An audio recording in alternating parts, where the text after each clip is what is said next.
Hero is using its customers as guinea pigs to test this engine.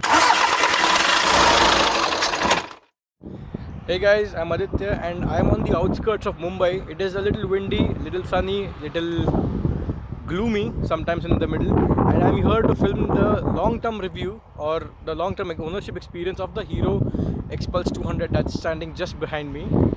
This is an 8-month-old motorcycle. This is a BS4 model. I purchased it sometime in 2019. I believe it is one of the early batches of the production, and this video is mainly about the ownership experience that I've had in the past 8 months. So please enjoy.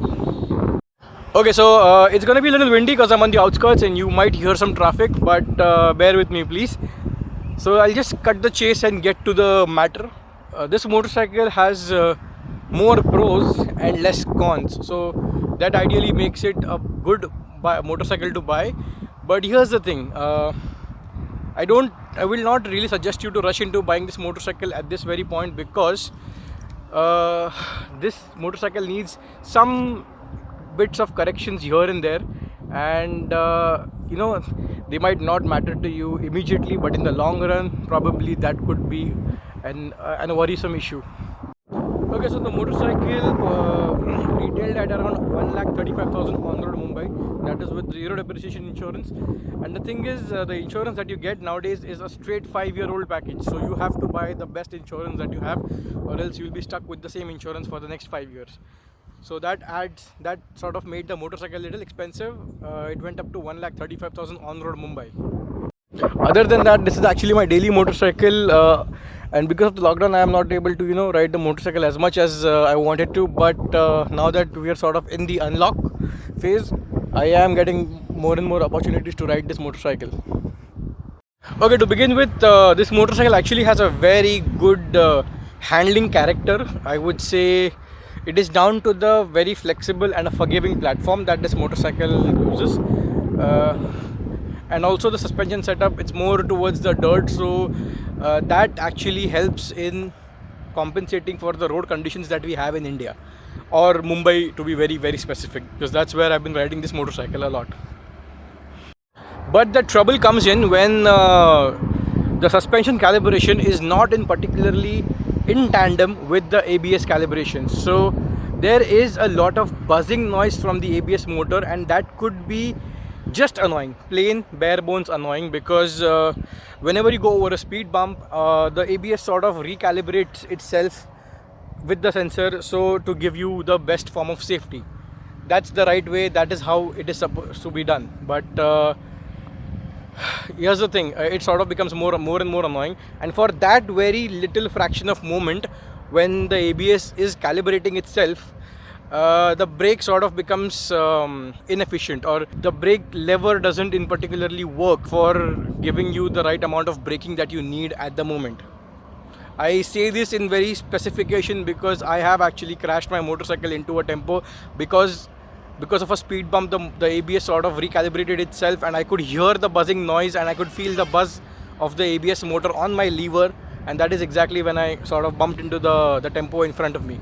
Other than that, I really appreciate the fact that this motorcycle uses a standardized platform that also goes into 3 other motorcycles: the Hero Extreme, the Hero Xpulse T, and the Fed Hero Extreme S. So all these motorcycles sort of are built around the same platform, which in turn gives you a lower purchase cost and a lower maintenance cost.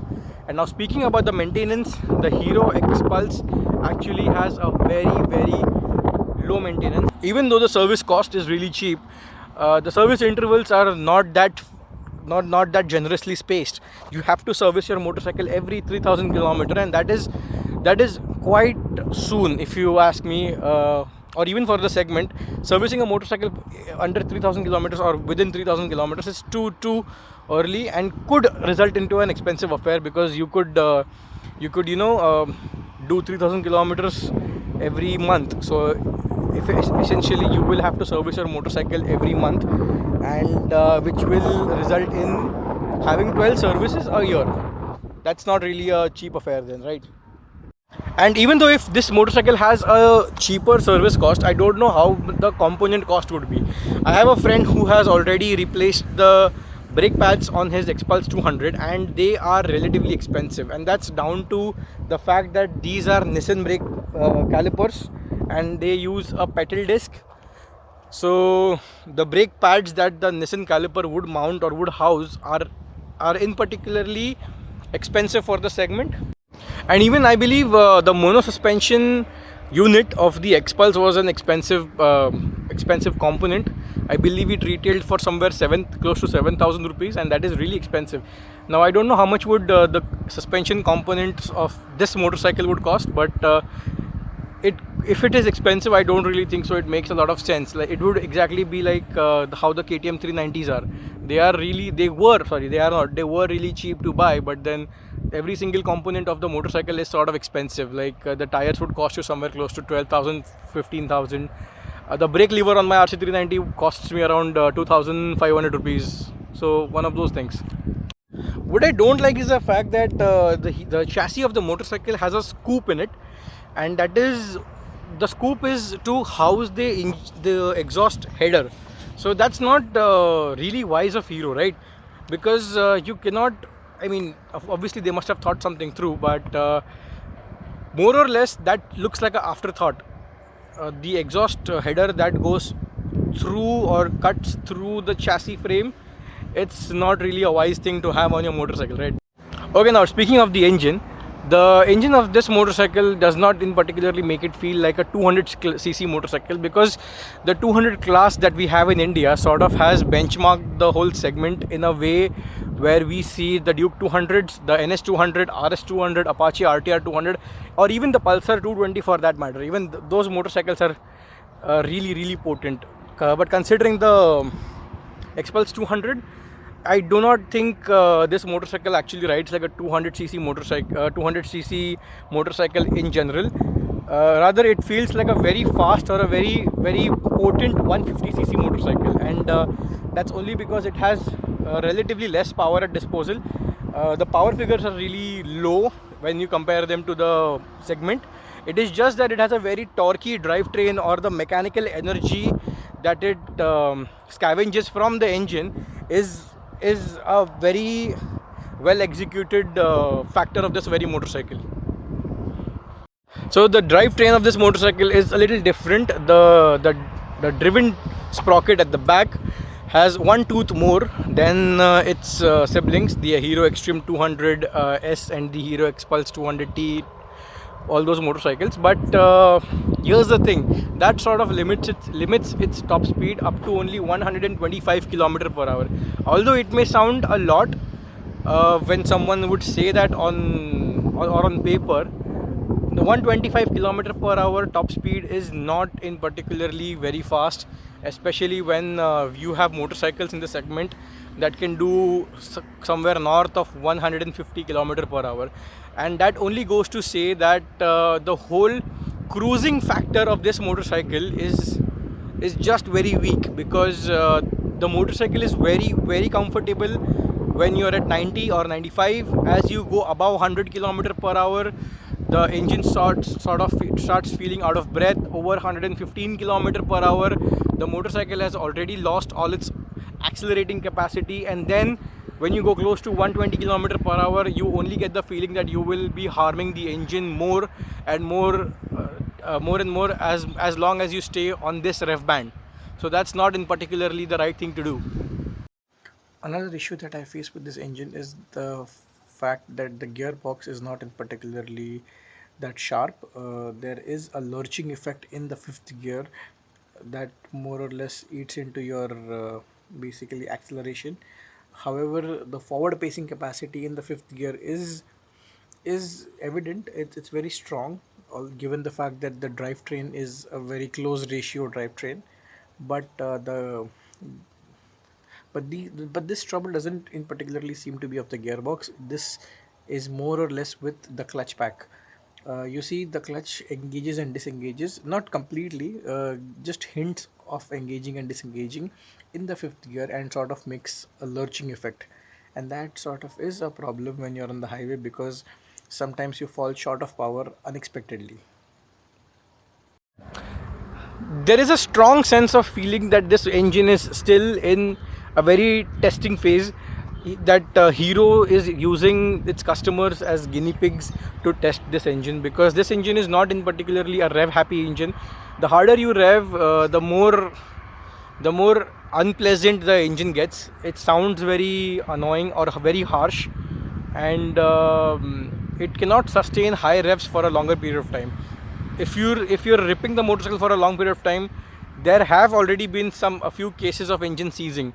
So that's the thing with this kind of engine. It still feels like a very old motorcycle engine. It is not in particularly a newly developed engine, like how a newly developed engine would feel in 2020. It is just not one of those engines.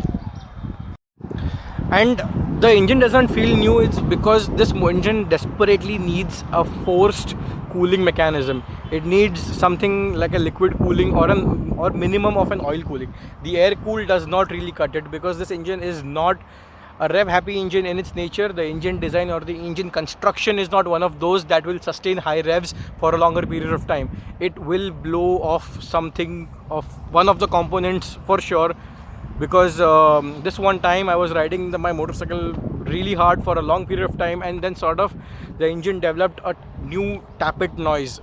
It was very abrupt, unpleasant, and very scary, as a matter of fact, because my motorcycle was relatively new. The motorcycle also suffers from a fueling issue. As soon as you pop the clutch and you get on the throttle, there is a blank spot in the initial rev range. But this is the only problem with the fuel injection model. This was not the case with the carbureted motorcycle. However, that is not on sale, so can't really comment on that.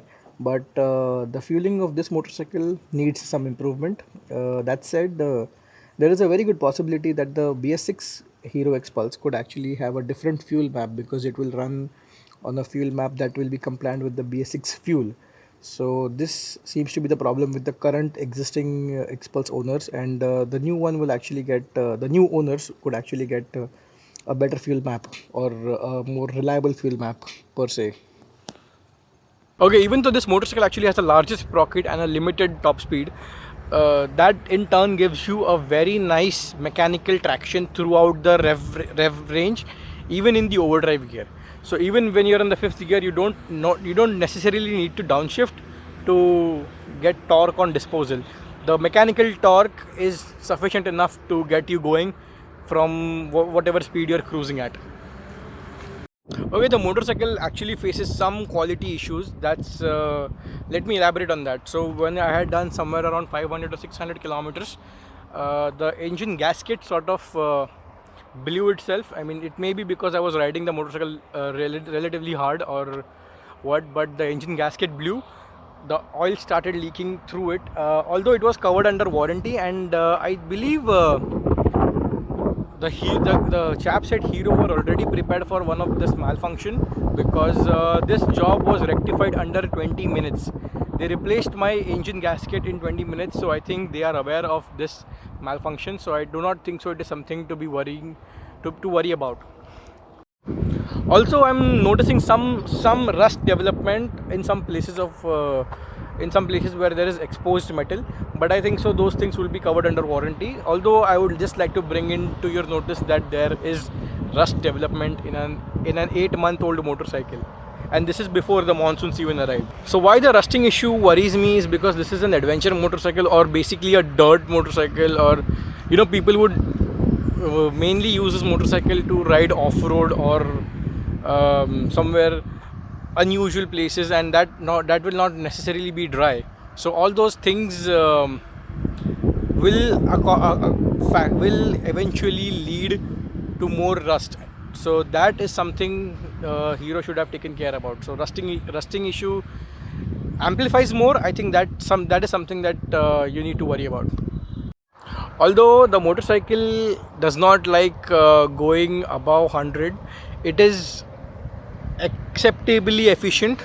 It gives me somewhere close to 28 and 30 km per liter in the city, although it is occasional ripping. But on the highway, it sort of shoots up. If you're on a constant throttle and very less fluctuation, I think that will result into fuel efficiency number close to 38, because I once got 37 on the way back from Lonavala. So that is, I would say, acceptably efficient. What added to its value for money factor is the fact that Hero recently introduced the Rally Kit. That sort of makes the motorcycle more and more comparable to a lot of adventure motorcycles out in the segment above this motorcycle. So the introduction of a Rally Kit has sort of made its case stronger. Also, the fact that this motorcycle is actually quite unbreakable and it is really difficult to brake on it, that is a very, very nice thing, because Hero has sort of inculcated the plastic panels in such a manner that you will not end up cracking them or breaking them in if you have a fall from the motorcycle. So that's a very very thoughtful thing from Hero's end, to consider that this is a novice motorcycle. A lot of beginners will use it, and they will have their share of falls. So I think this motorcycle kind of is this is a positive thing on this motorcycle's end. The thing is, even though the introduction of Rally Kit sort of makes it more exciting, but the motorcycle is so much potent in the stock form that I do not think so, or sometimes I don't comprehend how much skill would you need to exploit the Rally Kit, because the amount of skill required to exploit the motorcycle in the stock form is too high. So this is quite a beautiful chassis. I'll tell you how. Even under hard braking, the motorcycle does not fishtail as much as you would expect it to. The rear goes light, and that's about it. I believe that's the thing with this motorcycle. Even though the rear has lost its grip, it does not fishtail and it stays under your control. That's a beautiful thing to have. So that was my experience with the Hero XPulse 200. I've been riding it for the past 8 months and 2,500 kilometers. So far, it has been a good motorcycle. Nothing's broken down that tremendously bad. That has stranded me out in nowhere. But this motorcycle is not in the perfect state. The Hero still needs to think some things through on the motorcycle, and that is mainly in the engine, because the suspension and the chassis are in the most beautiful form that you can actually have for this price. Otherwise, it's a good daily motorcycle as well, relatively efficient, relatively easy to handle, and quite zippy in the urban environment. And 200cc is actually a lot when you consider the city, because in the urban setting you don't really have the opportunity to rip the complete 200cc's or that amount of power at disposal. So let me know if you agree with me in the comments below, or if you disagree with me in the comments below. And I'm very certain that I've missed out on some things. So please let me know if you've experienced something differently, because this is my opinion and this is my motorcycle. I use my motorcycle more of a daily motorcycle rather than an adventure motorcycle. So somebody who uses this motorcycle as an adventure or a dirt motorcycle, he must have had some different experience. So if you're watching that, please let me know in the comments below, man, please. And thank you for watching.